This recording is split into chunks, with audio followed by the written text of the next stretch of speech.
And we are live.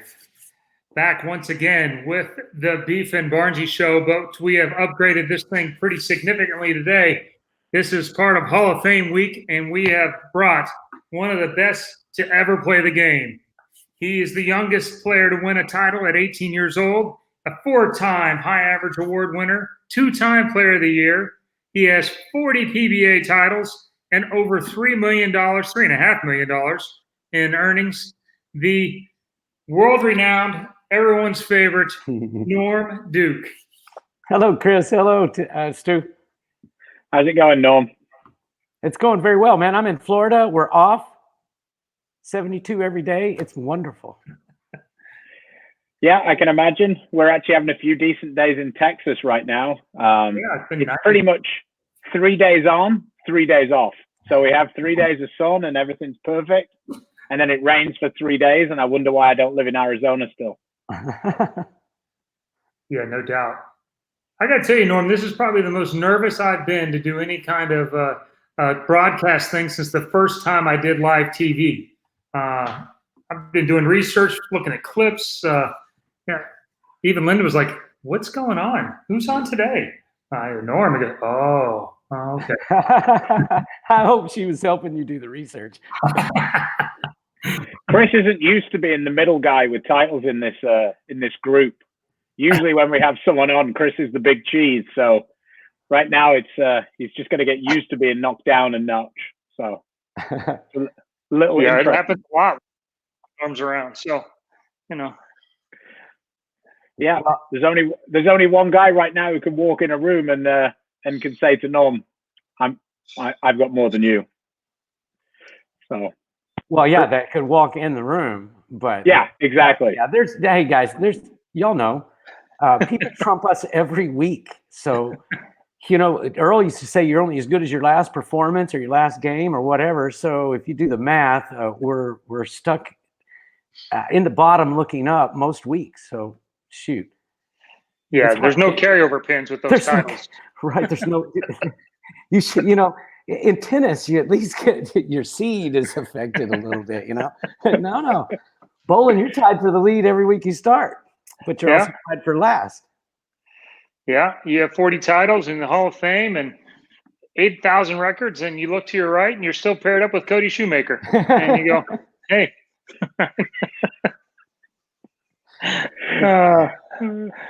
Bowling's the best. So Norm, I was looking back at a few of the clips that Chris is talking about. We might bring a couple of them in. I'll bring them on. Yeah, bring them on. Yeah. I found this one that I really like. Just bear with me 1 second while I. Oh, you're gonna put these up? Oh my gosh. Oh yeah. It's a professionally run broadcast here, Norm. We're trying to be big time now. We'll find out in a second if we are or not. Let's see how professional this is. Go ahead, Stu. Bring it up. Oh, okay. Well, here we go. Well, let me just take the volume off that one because we don't really need the clip with the volume. But here we go. Right, there we go.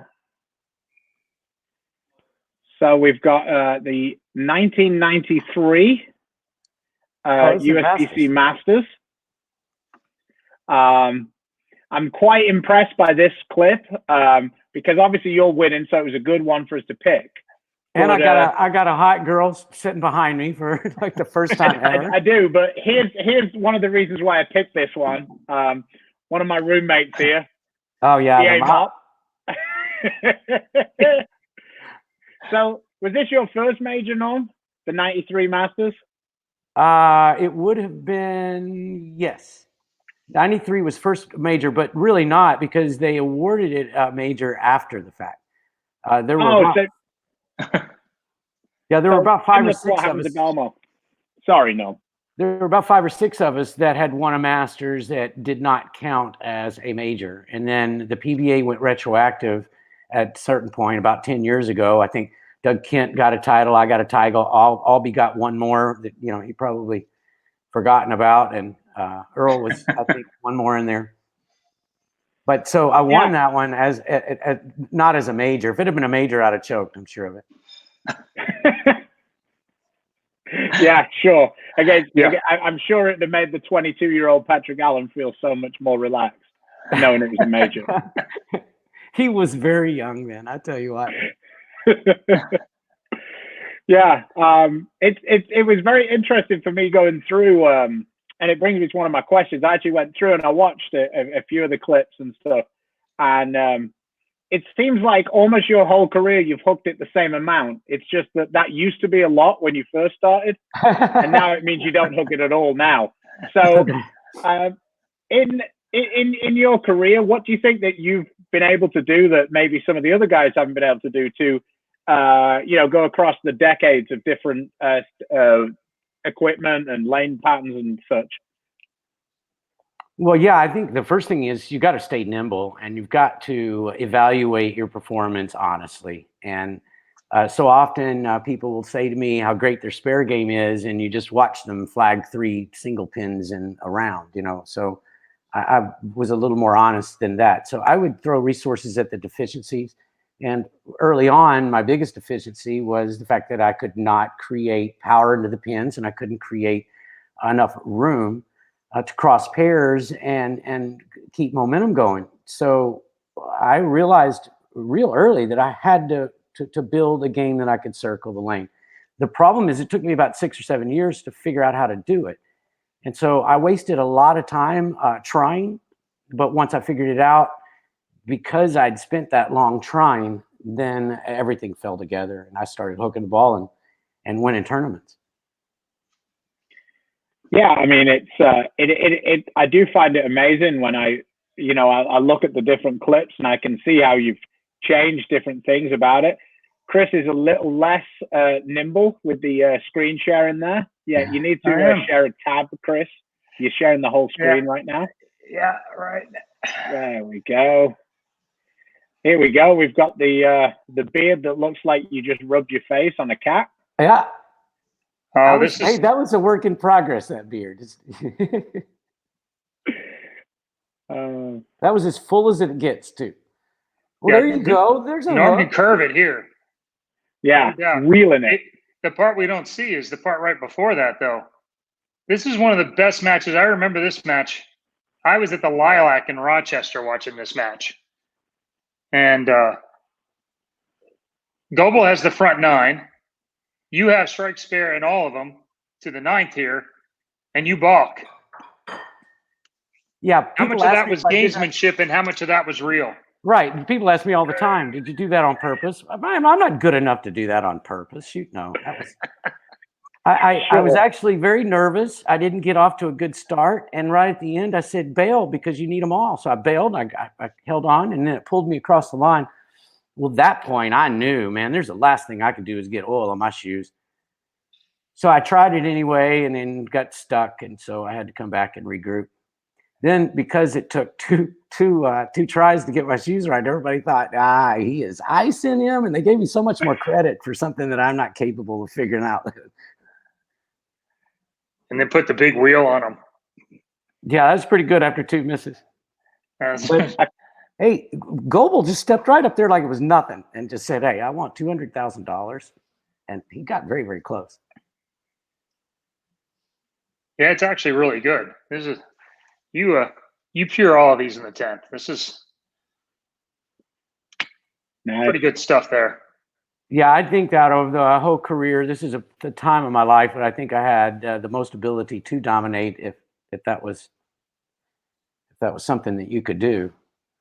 We use that word a lot now because we watch Jason Belmonte actually dominate, but yeah, very few in the bowling world has ever dominated anything. I think a lot of that is because the left-handers, no matter how good you get, there are going to be times when the lefties win 2 out of 3. So that's not being very dominant if you can't compete in all of them.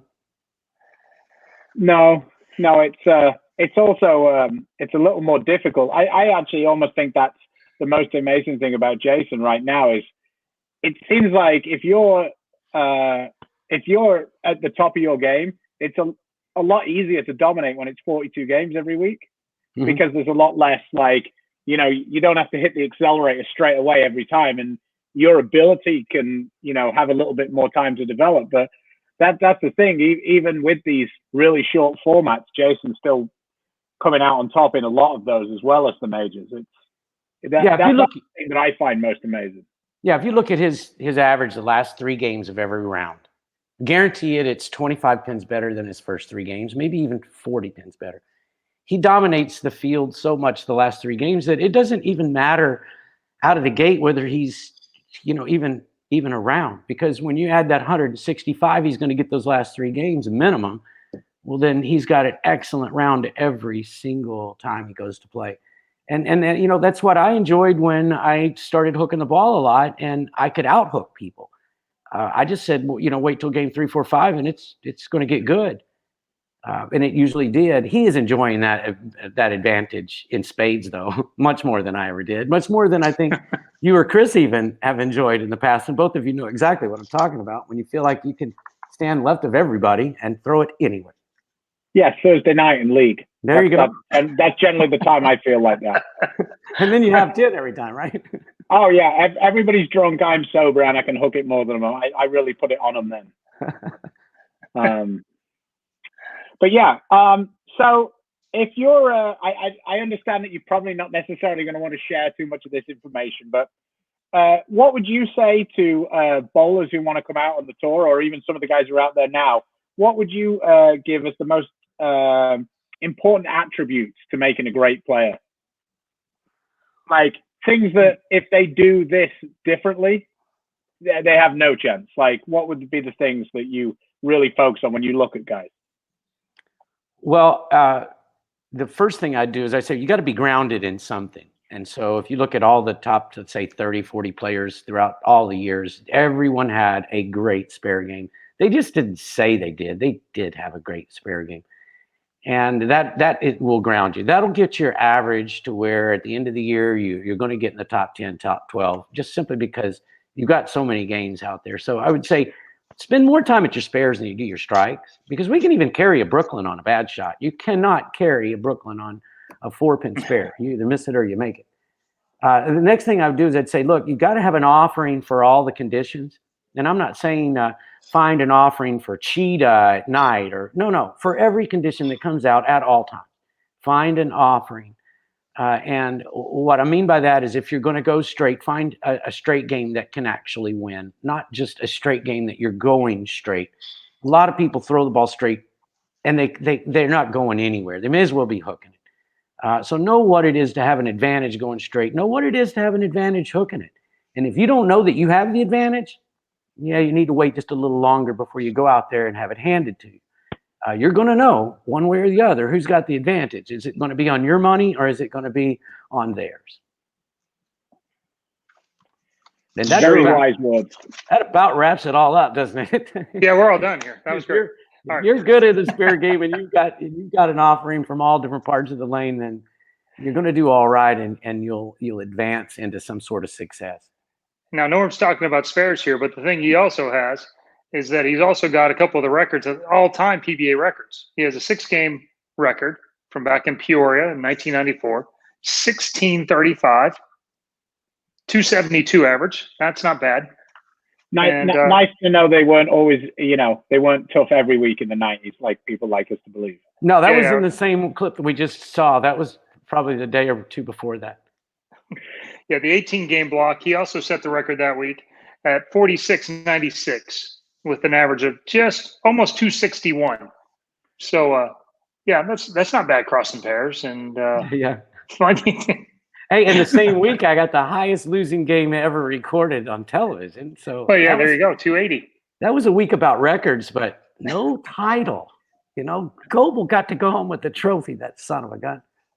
Yeah, and really, if he was going to actually beat you, I'd like for him to actually got the 200,000. I would have. I know. Surely he'd have thrown me a bone, right?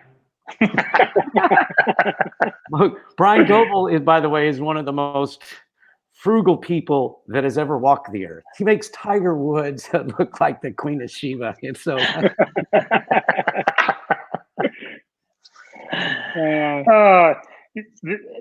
tell us, you were on tour in the 80s. You won a title in 1983. Over the next 9 seasons, you made half a dozen shows or so, 6, 8 shows somewhere in no, there, but we weren't able to get another win. I just didn't win many. Yeah. Yeah. But I mean, touring the 80s was a different thing. Well, tell us a little bit about what it looked like then compared to, obviously, it's a much different thing now. Well, the early 80s is about when, you had the boomers that came out. So you had Bob Hanley, who was doing really, really well in the early 80s. And a lot of the guys that could really circle the lane. And even like a Kyle Shedd was out there and doing very well at times, even though his spare game was just about as bad as it got. But we were learning that, wow, if you could get left of everybody and just wind on it at night, you could build something that you could leapfrog people. And understand, we were oiling the lanes once a day, and they were awfully slick. So getting a hook, period, was hard. Once all that oil got carried down, it was brutal trying to get a ball to get the 5-pin out. But if you could get left enough and get that thing off the traction and get the 5 out, you could literally circle people. And so that is when I realized I had to find a hook game, number one. And because I could hook the ball, I just couldn't win with it. That was an eye-opening experience, because I knew you got to go home and build something, or you got to go home for good. This is not going anywhere. The power game is going to get worse from this point on. And you could just see it was not going to stop. Fast forward 30, 35 years, here we've got the two-handers that are dominating everything. So it's not changed. It's not gone the other way at all. It's just constantly progressed toward the power game. And that's just because of friction and the fact that we can oil lanes a lot more consistently now. And that is a benefit to the hookball players, because there's a lot less guesswork. But not only did you have to get inside everybody and open up the lane a little bit, but 214 was going to lead the average for a full year. So even though you're hooking it, you're still only getting 212, 213, 215. Nowadays, you start hooking, you're getting 150 the last 3 games are your losing ground. A lot of difference back then. But for the most part, it was the same. You were trying to find the advantage, because without it, but Ballard says it the best. He says, if you're not cheating, you're not trying. And in his mind, cheating is not cheating. It is what we call, that's creating so much room. Now you're cheating. That's what Dell must say. So from Dell, he has a couple of fun ones that we talk about a little bit. His favorite is the donk status, in the you bowl really good with a ball, and then everybody goes out and drills that ball on the truck, because it couldn't possibly be you. It had to be the ball. And I'm amazed that people get to the stage. You're now at a level where you'll use some of the strangest balls that nobody else in the arsenal uses. But you've got so much respect from the players on tour that when you rack it, you could lead by 100, and nobody would drill the ball that you're using, because they're like, yeah, but it's normal. There's so much truth to that.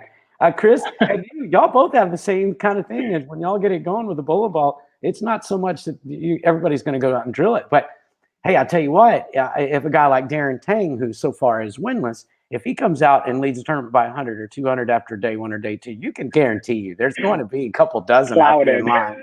Yeah. So it's the ball of the week club, Yeah. So we would get to the truck, I guess, late 90s, and we'd say, oh man, this ball is just killing them. Half the field's using it. And you go out there and there's not one left in the truck. But you had an inventory of every other ball in the history of mankind that was just overflowing, with a big open gap for that one. It's kind of like toilet paper back in the day. Yeah. It's funny because as personally, I mean, me and you almost never drill the same balls. If both of us are using that ball, then that ball must be like the latest, greatest thing that have ever lived. Either that or we're way back in the bottom, both of us. Oh, yeah. Well, the thing is for me and Norm, we both throw 16 pounds. And for a lot of the stops, there's only me and Norm throwing 16 pounds. So on the storm stuff. So we kind of have a pretty good idea of what each other's using, because there's, only 2 of us are drilling them. So we're like, man, I'm sure there was 4 of those. And Callahan will say to me, Norm's got a feeling for the idol this week. If you want to drill one, you better drill it quick. Yeah, you even think to yourself sometimes, man, if I have a real good round, do I go out there and just hide all the bowling balls that I'm using so nobody can drill them? You put them in the lockbox. You've only got to hide them from me, so at That's least we don't have to fight off 43 people like the 15-pound guys do. Yeah, well, one of the reasons that you and I use different equipment than most of others is they are 15 pounds, and the differential in the bowling balls are it's quite different.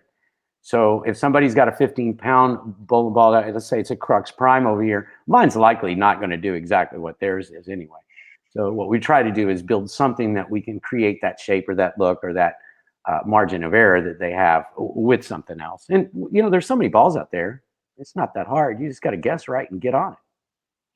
I mean, I'm sure that you don't have it in quite the same way as I do, but for me, nothing drives me more demented than when the ball rep says to me, "Oh, this ball looks really good," and I go, "But it doesn't do that in 16 pounds." "Oh, yeah, you throw 16," and then I hear that a whole lot. Oh God, it's literally the most frustrating thing in the world. There's two of us throwing 16 so pound now balls. It can't be that hard to remember it. You're in my question to our ball reps now, Chris, is well, how's Stu doing, or how's Norm doing? Right. What are they using? Well, Norm's using a ball out of the 1992. Yeah, he's using that same Sonic he's used for about a year and a half now. Yeah. All right. Okay, good. All right. ORG symmetrical. All right, I got it. Yeah. The X Vector Deuce. Yeah. Hey, cool. For you guys that like stories, one of my I guess the funniest nights ever. Stu, tell them about when we were in Tokyo and we had the headsets for the first time ever. Oh yeah. And you and I were signing autographs that night, and there was a big stage that we were all on. It was kind of a circular stage, and I had Norm stood next to me, and I was like, okay, that's not ideal, but at least it's okay because I'm on the end. And then Belmo squeezed in between us.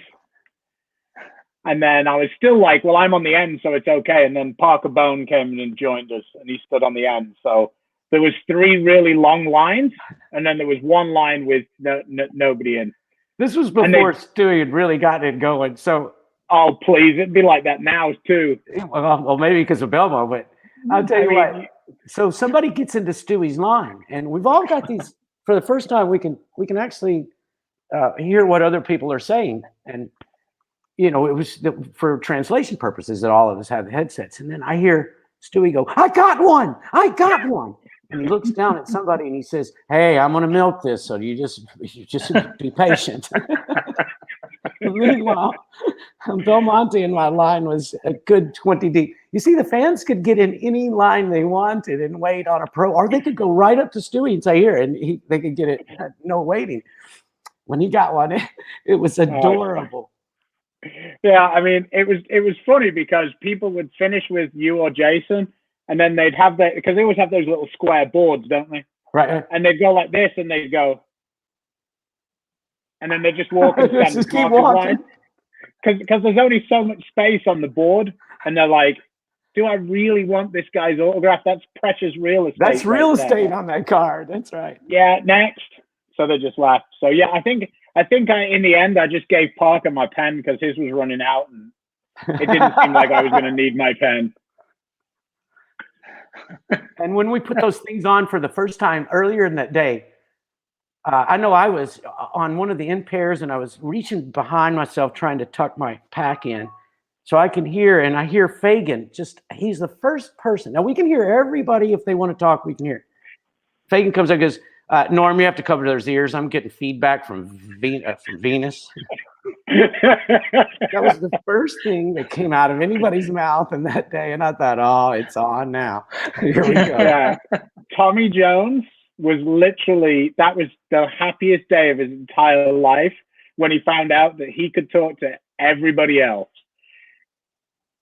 Wow. You couldn't stop him or Fagan. They just kept like that. And of course, Pete was sat on the front row, and he was a little jet lagged to say the least. And he just stopped drinking at the time, and he said, "I've never come to Japan and tried to sleep without having a glass of wine." So people are like, hey, will someone wake Pete up? Because he's half like falling asleep because it's the middle of the day now. And he's just, wow, Chris, this is. Oof. We're all watching you do this, Chris. It's great. All people with technology here. Yeah, no. You can, like I say, if you take your screen out, you can actually share one of the tabs rather than the whole screen.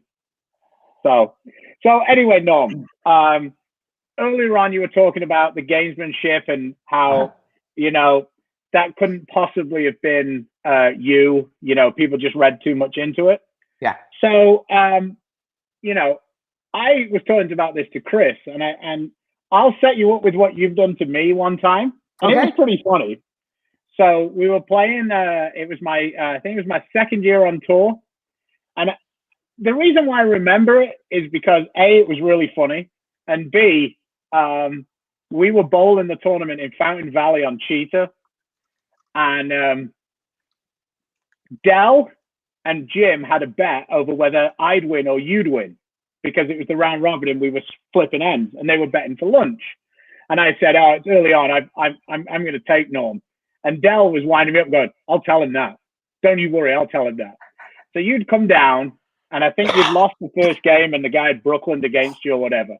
And you've got to understand that this was one of the easiest tournaments of all time. Like, people were averaging 250, and they weren't even making the show. Like, it was terribly easy.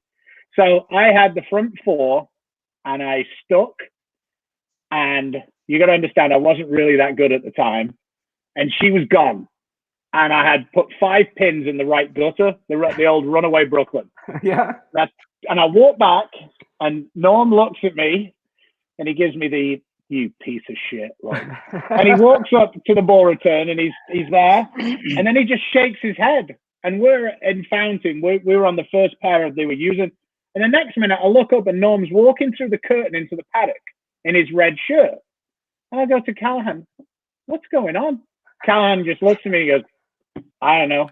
The next minute, Norm comes out in a blue shirt, and he said, "I had to get the funk off." I had to get the funk off. So anyway, fast forward to the 10th frame, and Norm's like, he was kind of pissed off about the situation. The first game he lost, and then this game he was going to lose. And I go up in the 10th frame, and I'm pretty nervous because I'd never shot 300 on tour, and I had the front 9. And of course, I let's just say I took the shit out of it, and I left the 6 pin. And I turned to you and I said, "Man, Norm, I wanted to see if you had another shirt." And you just shook your head. You just shook your head and looked at me, and you were like, "Nice score." Nice score. And in the end, you made the round. You made the TV show anyway. But that was that.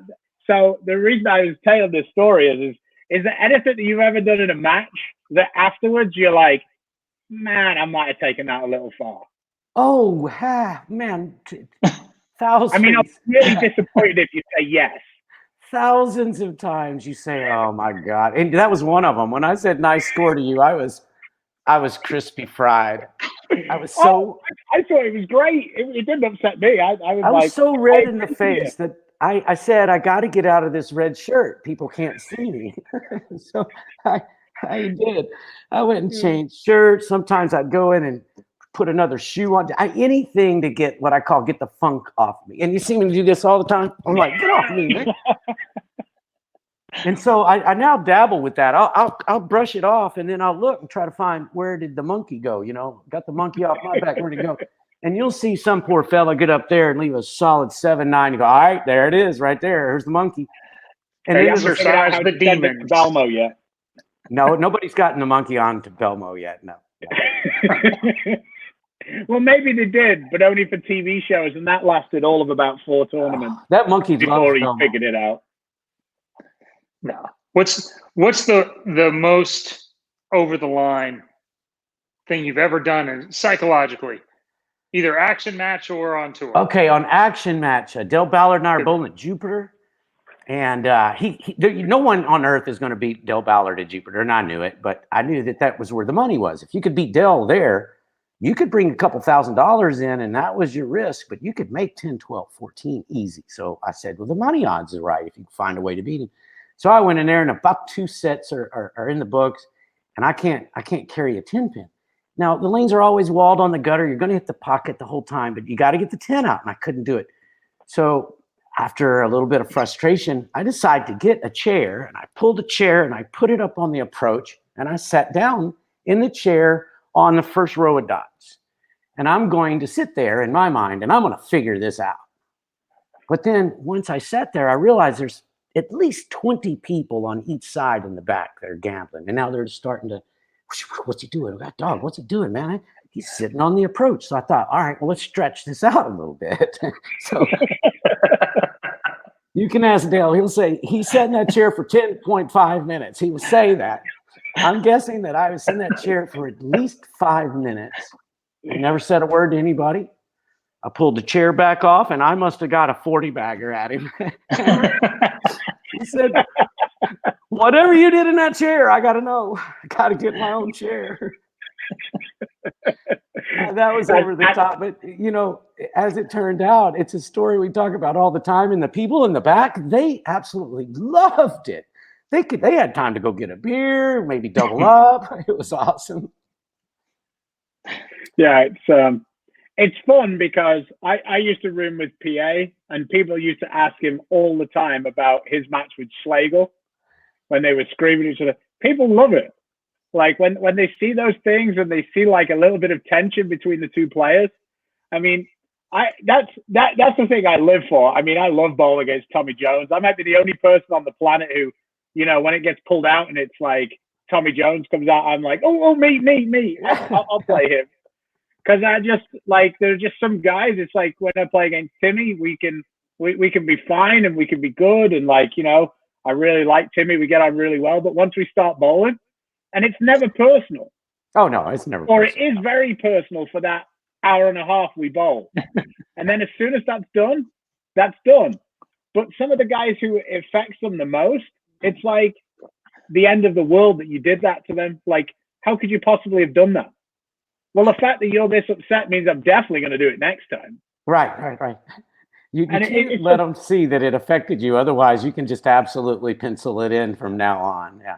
Oh yeah. It's amazing the way it is, and I really wish we'd bowl some more of those tournaments where we've got that, like the longer head-to-heads. Like we have the World Series and everything, but it's not quite the same. It's like when you know you're getting in for 4 or 6 or 7 games, and you're on that pair and you're really thinking, do I really want to do this to start this matchup, like playing here? Or when do I want to pull the trigger on this match becoming nasty?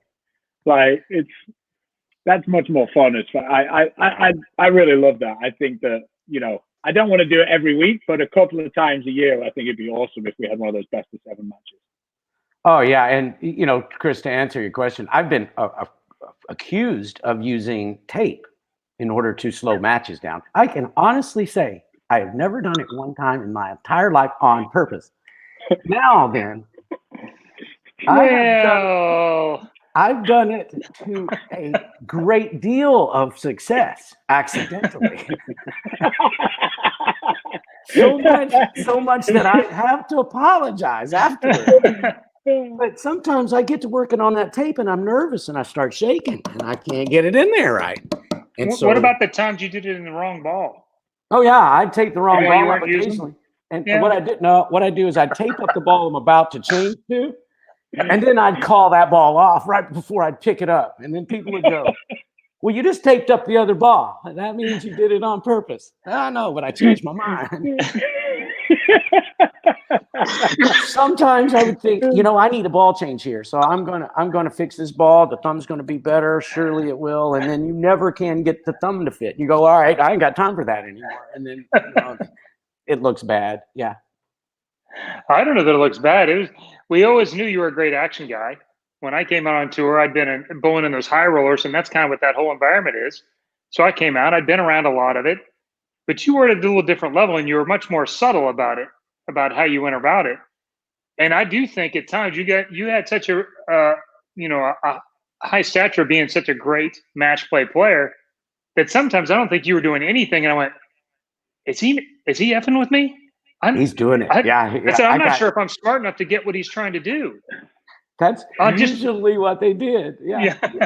Now there was one time I was bowling Ernie Schlegel, And Schlegel, he would pull out in all stops. There's nothing that he would not do. Well, against me, second frame, I see that he's going to do the stall tactic. And I said, okay, I got all day here. So when we finished the game, 4 hours later, it's not 4 hours. It was a longest game I've ever bowled in my entire life without a breakdown. He would stall me. I would stall him back, and he would hate it. He knew that it was bothering you, but he'd never had it just flipped. So I said, good, get in the couch then. Let's just take our time. The longest, I had him so fried. He was so mad at me because all I did was the same exact thing he did. Just put my feet up, wait your turn. Guys that bowl slow are not used to having to wait. Right, you flip it on them and they don't like it. 90% of them, they don't like it. But they know it works. Well, here's a good one. This guy knows a little about you. Rick Benoit, Norm Duke, the greatest competition mind in our sport. Does he remember being on the concourse, hands in the air, speaking to a higher being? Come to me, Norm.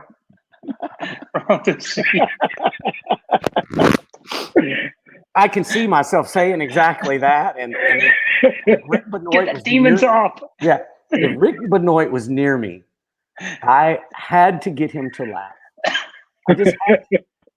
It's like being around Keith now on the truck. Yeah. If I'm around Keith, I've got to try to make him laugh because he's, I feel like their day is filled with misery. So you got to give them a little chain of laughter. Well, so Martin Larson's texting me. He says, do you remember being up on him and Parker by about 100 pins and asking Kirk, because you were so tired, whether you could re-rack the 10 pin and not shoot it? Oh yeah, that was Martin and Parker and I. In fact, truth be known, whoever got beat in that trio, well, we'd been bowling. It was our 24th game of the day, and we'd had 20 the day before. We're tired. I mean, Rhino Page said to me on the way out 6 hours before, he said, all right, I'm done. I can't throw another ball. I'm glad I just lost. And he's out. Well, we're on the floor another 5 hours. So Martin and I and Parker are practicing, and we were going to go 3 down to 2, and we're doing 3-game matches. So we had minimum 6 games left. So I looked at Martin. I said, buddy, why don't we just talk him into right now? Let's just bowl a 3-game match, first, second, third, and let's be done with this. We're all tired. Martin said, that's a great idea. Let's do it. Parker said, I don't know about that, because Parker, he seems to never tire out. Well, we convinced ourselves that was the best thing to do, and the PBA was all over it. They said, yeah, let's do that. So what we're going to do is 1 3-game match, first, second, and third.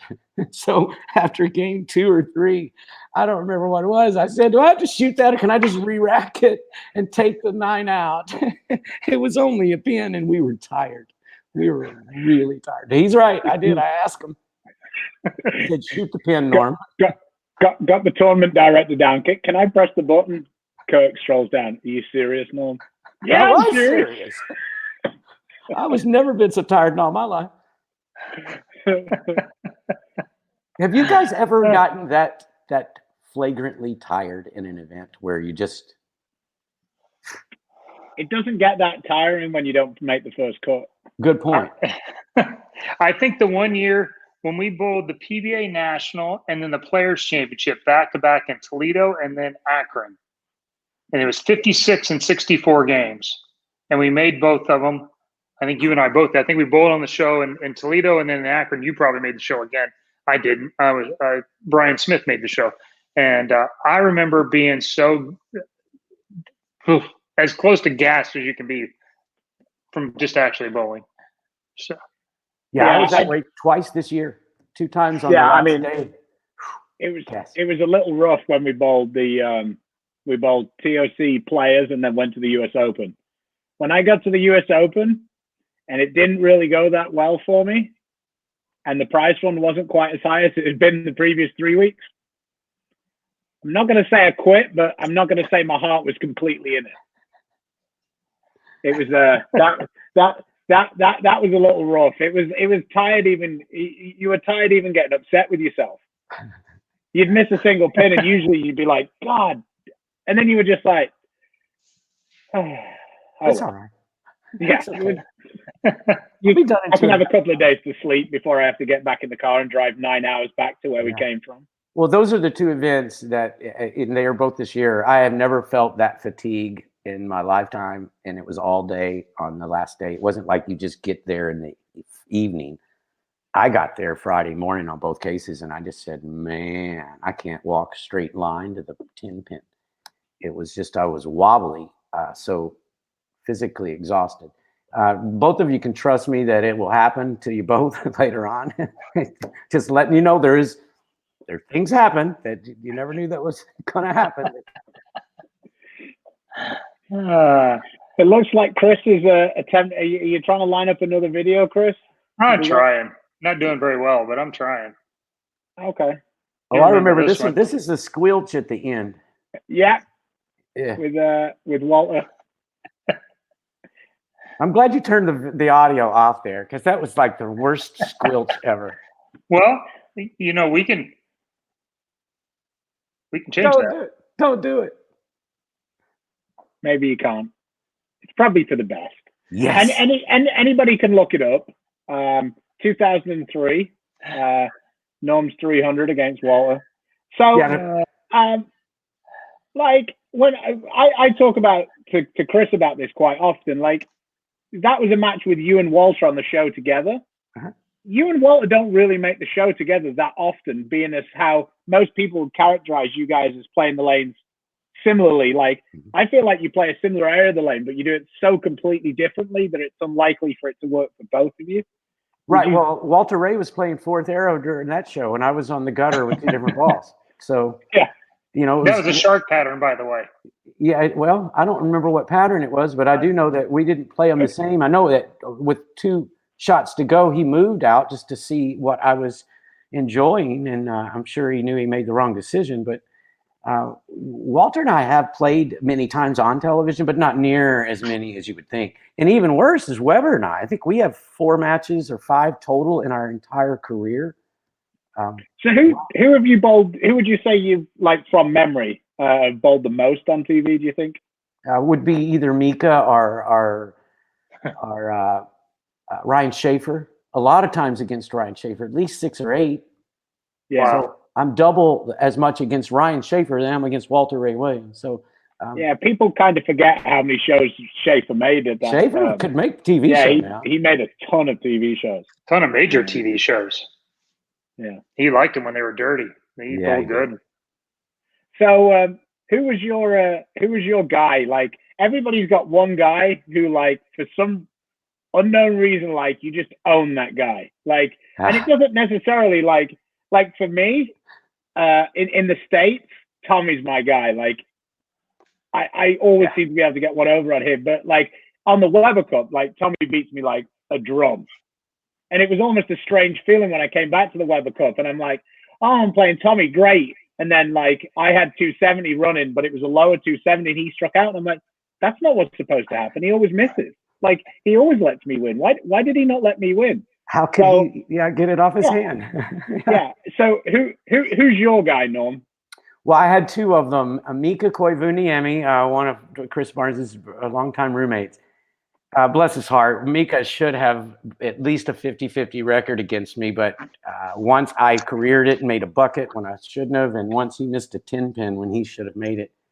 But Ryan Schaefer is one of those. In fact, in 2009, maybe it's 2009, when I was inducted into the PBA Hall of Fame, my opening line of the speech was that I would like to thank the people who were instrumental in me being there that evening, which was at the time H.R. Block, the PBA, and Ryan Schaefer is what I said.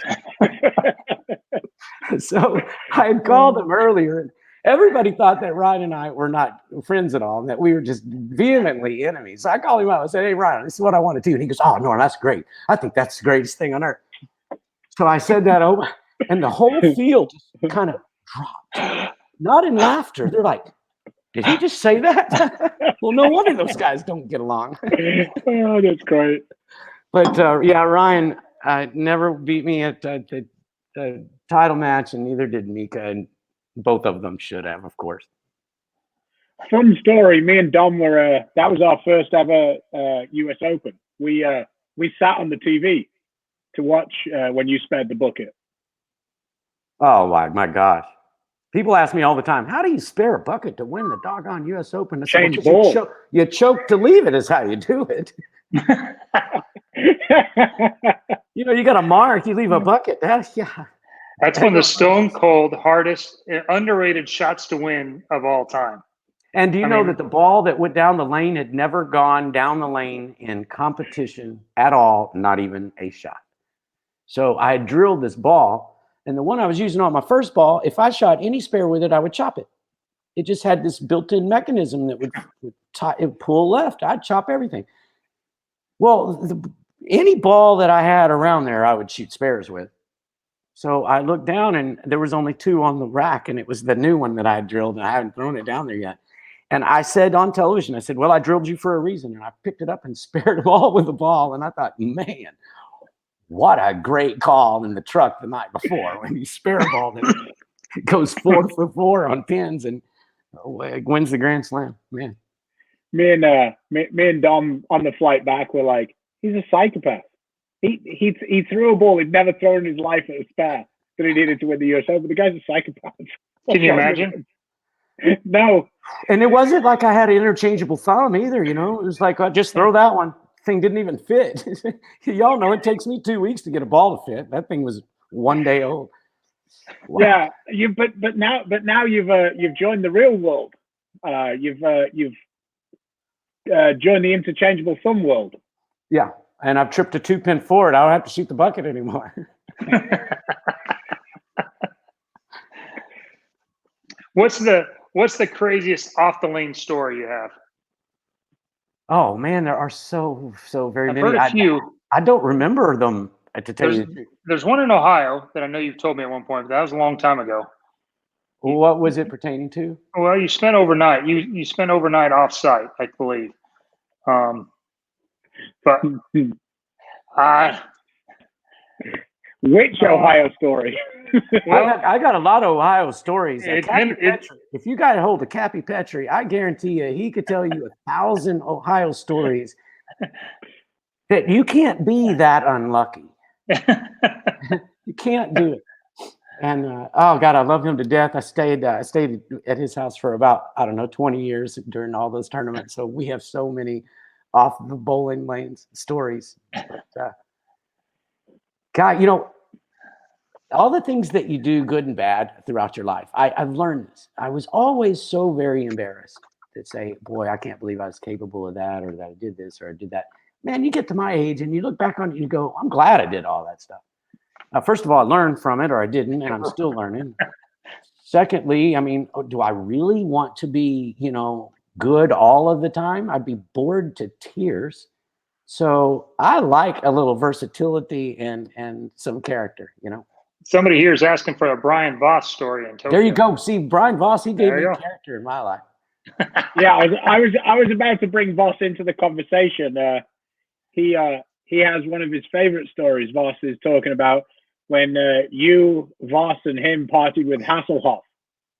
Oh yeah, we danced to see Lake Havasu City, Arizona, and to see Hasselhoff and Voss on the same dance floor at the same time. It was like they had a new dance going. Everybody was doing this at the end. It was awesome. I had never seen that much hair before or since. Yeah, Voss is awesome. The other Voss story was White Pants story. Oh yeah, when he got a muddy in Vegas. In Tokyo one time when he tried to use one of those crappers that you don't have a sitter, you just got to squat. And he wasn't a very good. He didn't take target practice, so when he squatted, he got his underpants a little messed up. And we were in the morning, and gosh, both of us were out of the tournament and hungover, and it was by far the most uncomfortable day that Brian Voss has ever had in his entire life. In fact, Ferraro, after about game 6, he's bowling next to me, and we're both looking at Voss because he's just so miserable. It was funny. Ferraro looked at me and said, Norm, your boy doesn't look like he's doing so good this morning. That's all it took. I just started crying laughter. I felt so bad for him. But I tell you what, that's one of the the stories that wasn't so kind to him throughout the day. I had so much fun with Brian growing up. It was awesome. We really did have a blast.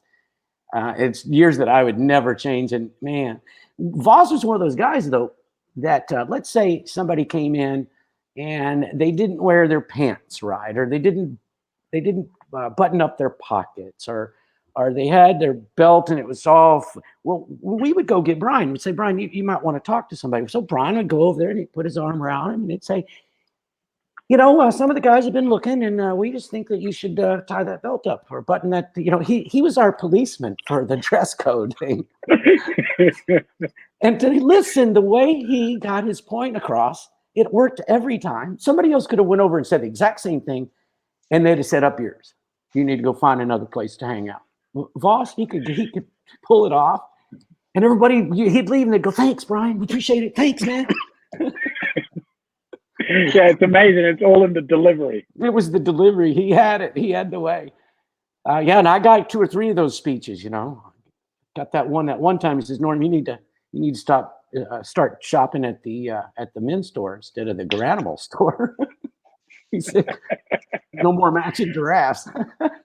It's funny how you two were so linked for so long with how much time you spent together and stuff. I almost feel like Brian's legacy is affected by how well you've bowled since he retired, because around the time Brian retired, you two were very similar to the amount of titles, like 24, you might have had 27 or whatever. And now you've just gone like crazy in comparison. And I think people forget just how incredible Brian was as a bowler and a competitor. Well, we did so many clinics and seminars together.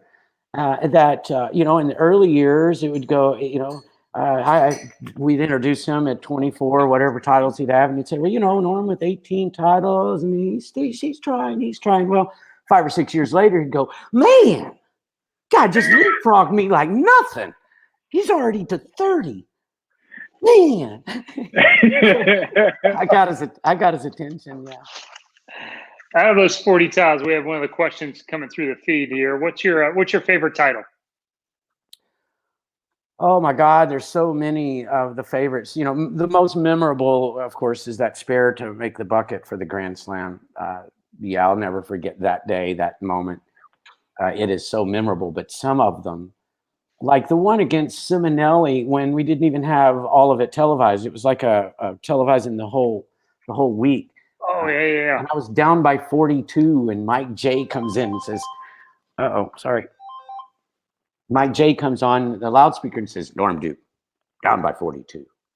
I said, how many? I didn't realize that I was down by so many so quick. And that kind of flipped me, and I ended up winning the event. And y'all know, y'all were there. In that bay, he was unbeatable. Nobody was going to touch him, period. It was over. For some reason, that affected both of us. And I ended up coming back to win. It's hard not to remember things like that. Or forget if you're on the other side of it. Yes. Yeah, exactly. Well, the good thing is, Chris, is the two of y'all are great enough to know what both sides feel like. See, sometimes for about 10 years, I never knew what the good side of that felt like. Now that I do, I'm like, okay. This one must have been I'm going to pull up the first shot. This one must have been a pretty nice one also. Let's see. Are we going to get the tab or the tag? Stewie's a little cleaner with how he gets about this. What's this one? I don't think I'm gonna like this one. This is gonna be like Wichita or something. Yeah, Wichita. So was it about now that you realized you had him? No, in fact, I was probably 60 ahead before I thought I had him, because I know what Chris can do. And you always give somebody in your mind, you say they're going to strike out because it's Chris Barnes. But I do remember it didn't take long. Yeah, 210 the game before, playing I was playing 43. And I think I watched you practice and throw about an 8-bagger in practice and went, well, I got nothing to lose here. I might as well at least try and go play there. didn't work out too good. People even made comments about the 3 shots you threw in the 10th to get to me. You were forced to show up in the 10th, and you just packed them all from so deep, really, really hooking it. And then people said, I wonder why he would go out there and play. It was because of my practice. My practice looked so good. I think you just said, even if I play great from inside, I don't know that I can beat him from there. I've got to find a way to at least disrupt him as I'm getting comfortable. And I couldn't agree more. I think he made the right choice. Yeah, my max score from in there was 210, maybe 220 if everything went right. And I didn't have to watch very long. I remember you being dialed in from the minute you walked over, and I went, oh, okay, the score to win here is 230 or 240, and I can't shoot that. Let's watch one more here. I think this was the last of the 3 majors in a row. Is that right, Yeah, Tom? this is the yes, it is. 3 in a row. Stu, you asked him when he thought he knew he had it. I knew he had it right there.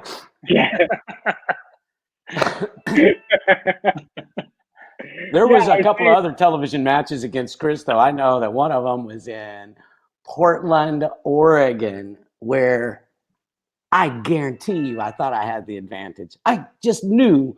I said, if I can just reach down right here, I can win this thing. And how many? You had like the front 10 or the front, I don't know what it was, but he ran over me pretty badly. I shot 279. Yeah, that was playing the gutter. That was my second title. That was my validation. Yeah, but you were throwing it to the gutter from so deep. And I was going at him, I thought. No. I never got left of 15 with my feet the whole week. You might have to pull that one up. Stewie can pull that one up. I'm calling. What am I looking for here now? 1999 Portland. If it's the one I'm talking about like the GTB. Yeah, Portland. There we go. I was throwing like a 7-inch Navy Quantum. Whatever that means. Okay. Let me just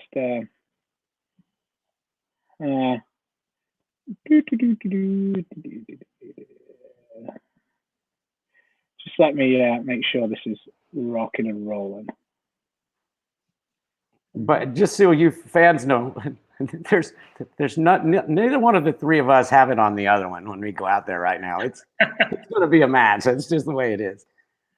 But, I don't know. This may be the one. This is Tucson. This one I remember because this one hurt. Did I put? I had the berries, and you were playing 12. This is not 4 or 5, and I throw it in the gutter out of the commercial break for a spare. And then I stoned 8 in the 9th, and now you can strike out to win. I've got the one that Norm's talking about. If we want to share that one. And then he goes bang, bang, and then he gets 8 and gives me a chance. And then I take it about 1.5 years to bowl. And yeah, I looked this one up. Yeah, I don't remember the. I don't know if this is. Don't remember. Yeah, that's the one I'm talking about. Oh, and I think I'm going to get it all back right here because I just left an 8-pin. Yeah, I'm a real tough guy. Look at me. But you weren't throwing up the first arrow. No, I was not throwing it up too. Yeah, I've got the Portland one here at some point. Yeah, this one right here. This is the year you made 10 shows. I made like 12. But this is like for the second title. And the next week you win the U.S. Open. And so I need all 3 in the 10th to win. I remember this shot because I felt like it eliminated me from a chance at Player of the Year. And I clink. All done now. I'd like to thank my mom, and I'd like to thank all that. It's amazing, isn't it, Chris and Stu, that sometimes when you think, right now I've got the best chance and I know it, and those are never the ones you win. You win the ones that you think you have no chance at. Yeah, that one I had the best look by 25 pins, and you absolutely stole a 225 game and won with it, or 230. Ooh, yeah, this is yikes. This is. I remember bowling the position round because we bowled the position round for the lead, and that was the deepest I got the whole week. I got into 15 with my feet. And this is Wichita. This is Portland. No, this is the PBA Oregon Open from '99.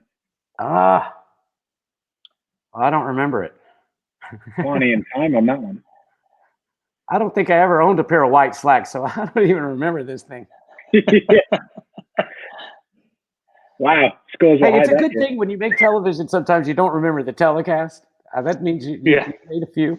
That's good. You led, and they pulled a coat that week, and so everything left at 10 was soft. It didn't cure. Look at that. 9-0. That's why you don't remember this show. Is that me? I got 9-0? Yeah, shut it out. 9 miss. I can rewind it back if you want. No, it's all right. You can fast forward if you want. Well, I tell you what, throwing heaters.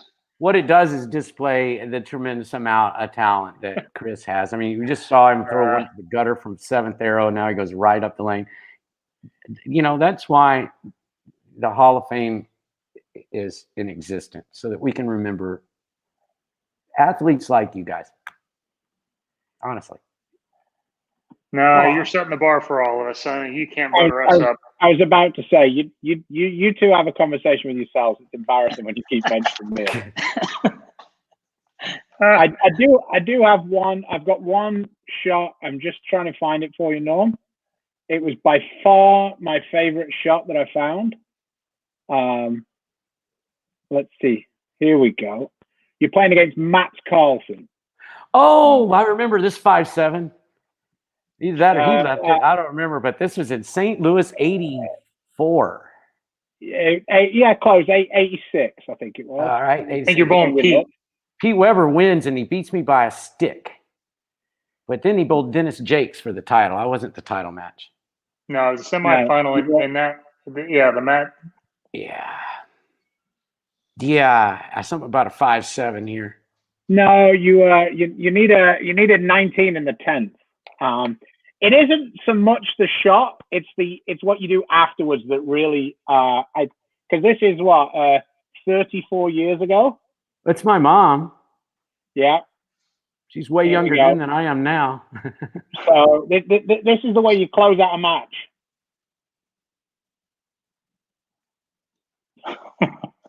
Think balls aren't any different now? I can't believe I'm on television. How do you make TV doing that? This is the bit coming up right here that I love. Not the replay. It's what you do when your ball comes back. It's the best. I got to put tape in it and shoot 10. Yeah. I got to do it. There we go. Tape. Oh, dear.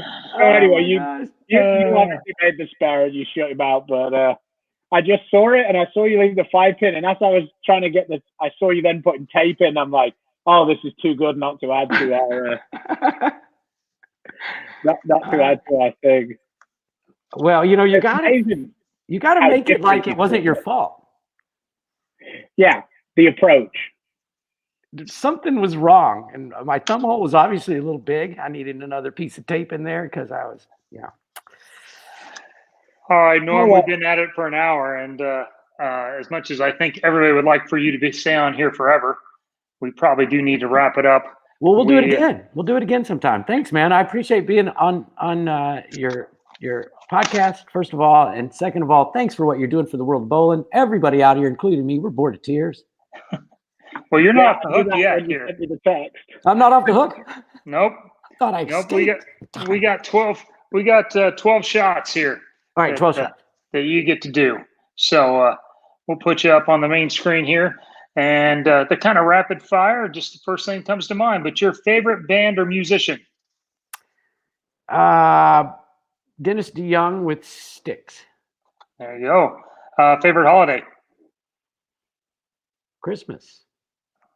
Pretty common answer. Favorite food? Sushi. And salmon at that. I love salmon sushi. It's great. One thing you can't live without? Coffee. Pete, the number one answer. The same way. Number one answer? Coffee? Well, the number one answer has been phone. But the best answer, and we've only had it once so far, was I think it was Baker, actually. They said family. Yeah, it was Baker. Yeah, he's the only one that's going to survive this quarantine. Right.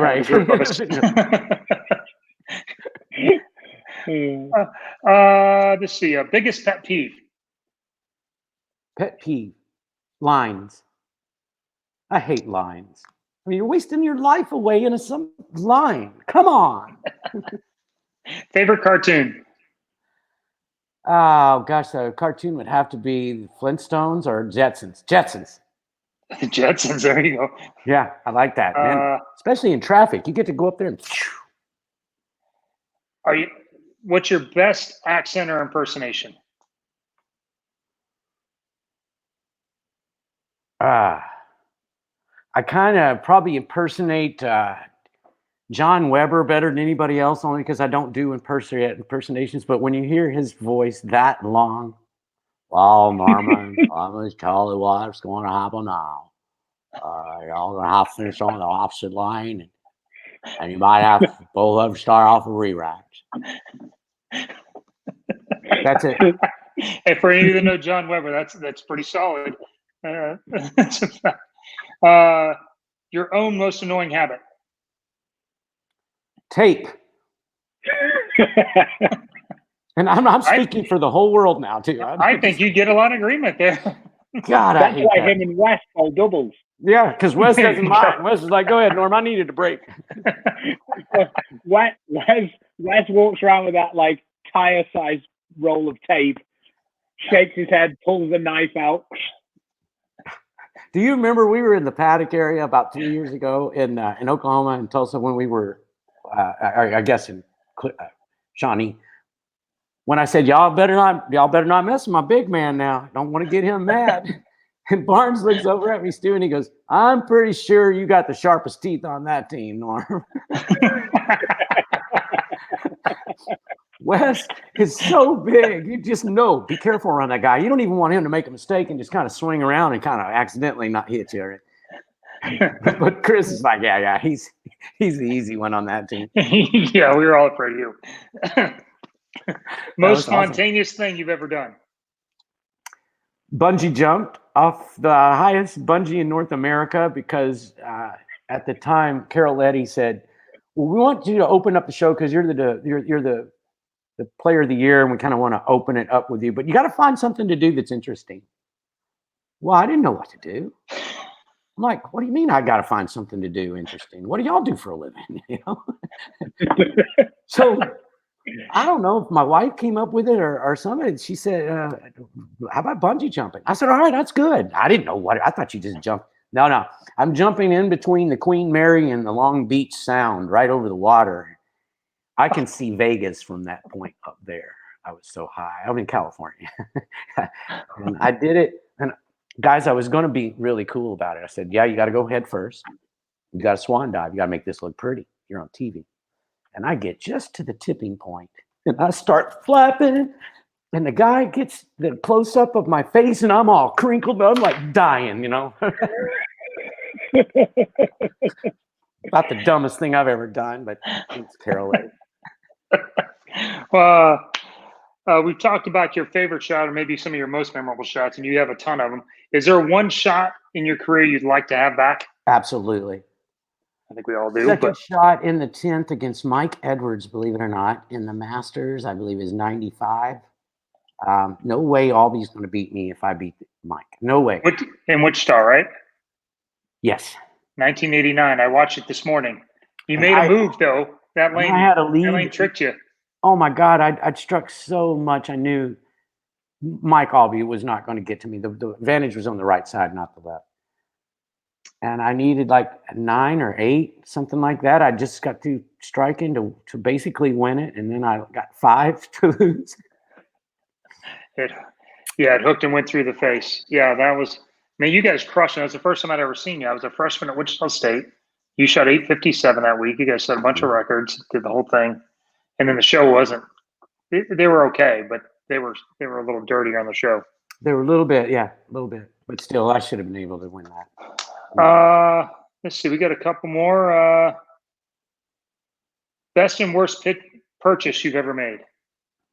Okay. Worst purchases. I have gazillions of them. But I bought a Mercedes-Benz from Larry Lickstein one time. It was a white 4-door Mercedes. All right. So it was a late model. So that'll just tell you how smart I am right now. You don't go buy no 4-door Mercedes. I don't care how late model it is. It could be. Probably don't buy anything from Larry either.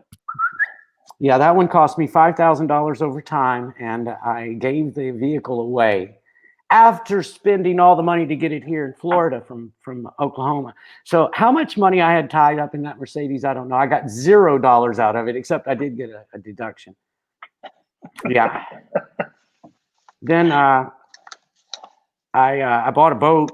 I loved the boat. I really did, until one time I went to Tokyo, and we had gotten dry docked for about a year. So I said, I'm not going to just spend insurance money on this boat if it's going to be swinging up in the air. So I let the insurance lapse until we get water. And I go to Tokyo. We had a hurricane, and it came off its slip, and I lost the boat that day. Lost my boat dock. It was a good purchase, but it turned out bad.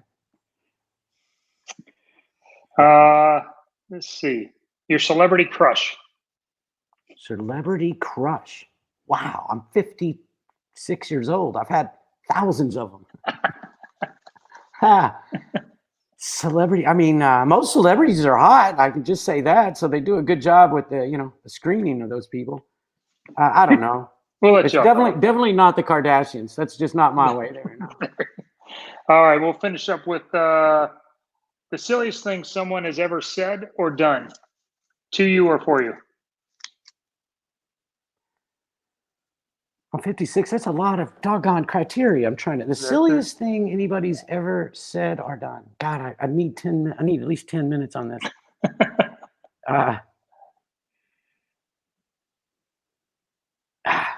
Keep going, and I'll come back to that.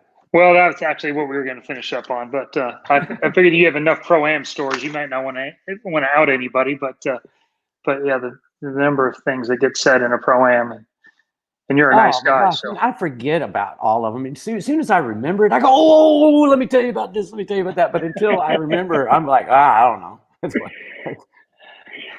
I know this. I know this. One of the silliest things that I enjoyed most is Dale Eagles' induction into the Hall of Fame when he went forever. I think you and I were sitting at the same table, Chris, and he had gone way, way over.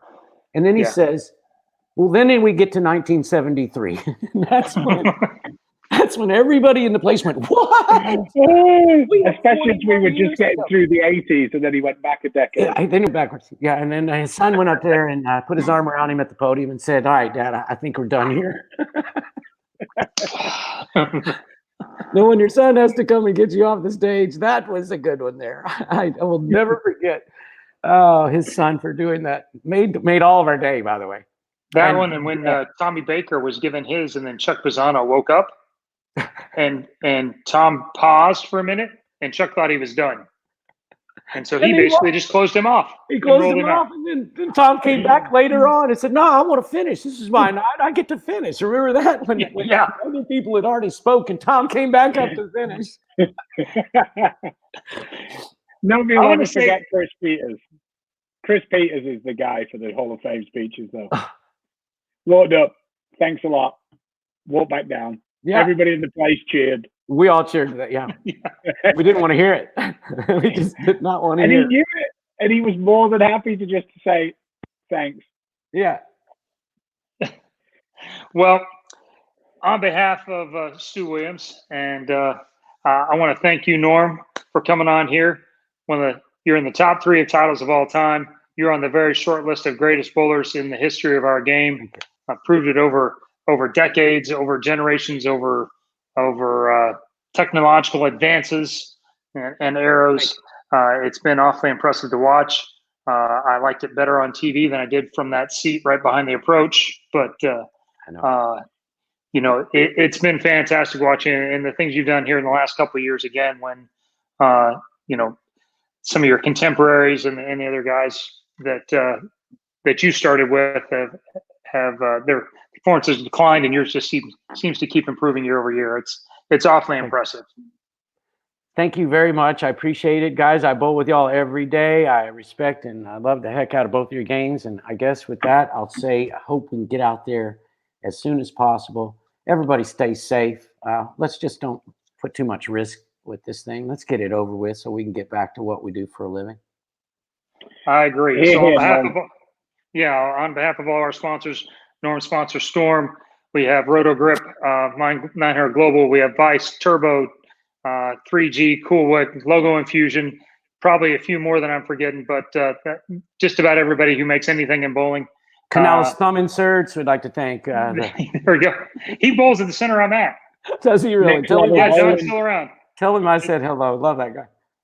One side event, Master Industries is a subsidiary owned by the three companies that we're with, and they are making masks and products for hospital employees. I want to give them a shout out for all that they're doing right now. So appreciate the companies that are helping out. Hey, everybody, stay safe, stay healthy. Join Bill O'Neill on Friday, as I believe we're going to do a PBA league draft mock and draft, and we're going to probably,